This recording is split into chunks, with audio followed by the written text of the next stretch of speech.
سلام ህፃናት ከመይ ቀኒኹም ሕጂ ሓደ ዓቢ ነገር ክነግረኩም እየ ዛንታ ኣራይ ዶ እግዚኣብሔር ከመይ ገይሩ ኣብ 6 መዓልቲ ነዚ ኩሉ ፍጥረት ከም ዝፈጠረ ብመጀመርያ እግዚኣብሔር ሰማይን ምድሪ ፈጠረ ወልሓደ ኸ ኣይነበረን ኩሉ እንታይ ነይሩ ጸልማት ነይሩ ድሕሪኡ እግዚኣብሔር ብርሃን ይኹን በለ ብርሃን ኮይኑ ነቲ ብርሃን ከዓ እንታይ ኢልዎ መዓልቲ ኢሉ ኣውፂሉ ነቲ ጸልማት ከዓ እንታይ ኢልዎ ለይቲ ኢሉ ፀዊዕዎ ስለዚ እግዚኣብሔር መጀመርያ ነቲ ብርሃን ካብቲ ጸልማት ፈልይዎ ራይዶ በቲ ካልኣይ መዓልቲ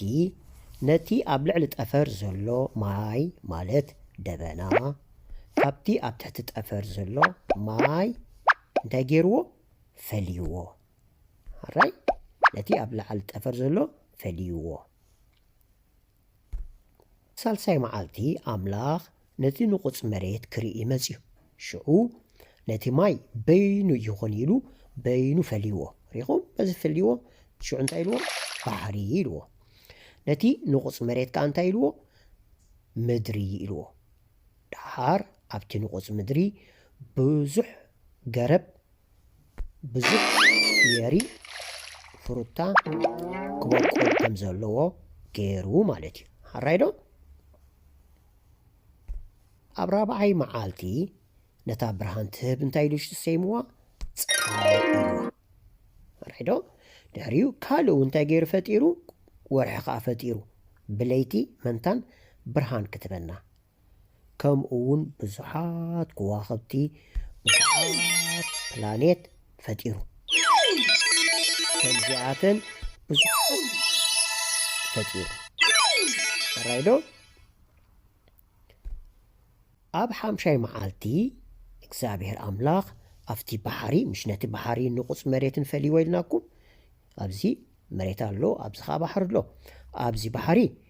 ብዙሓት ዓሳታት ፈጢሩ ኣብ ማይ ዝነብሩ ማለት እዩ ኣብ መሬት ዝነብሩ ከዓኒ ብዙሓት ለመም ዝብሉ ሓሳኹ ኣብ ከምዚኣተን ፈጢሩ እንደገና ኣብቲ መሬት ከዓ ብዙሓት እንስሳታት ከም በዓል ኣንበሳ ነብሪ ኣድጊ ኣብዚ ከዓ ኣላ ወኻርያ ሃርማዝ እዚ ከዓ ኣሎ ዘራፍ ብዙሓት በዚ ጎቦ ትሪእዎ ኣለኹም ኣብዚ ጎቦ በዚ ጎቦ ከዓ ኣቦ ከዓ ብዙሓት ዳይኖሰር ኣለዉ ዓበይቲ እንስሳታት ብዙሓት ፈጢሩ ዋው ኣብ ሻድሻይ መዓልቲ ኸ እንታይ ገይሩ ኸውን ኣምላኽ እዚ ኣብ ሓምሻይ መዓልቲ ፈጢርዎ ሻድሻይ መዓልቲ ሓደ ዓብዪ ነገር ኣብ ሻድሻይ መዓልቲ ፈጢሩ ንኣዳምን ሔዋንን ንኣዳም ካብ ምድሪ ገይሩ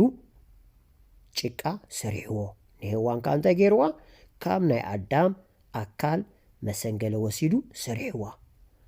ድሓር እግዚኣብሔር ንኽልቲኦም እንታይ ኢሉ ፀዊዕዎም ንስኹም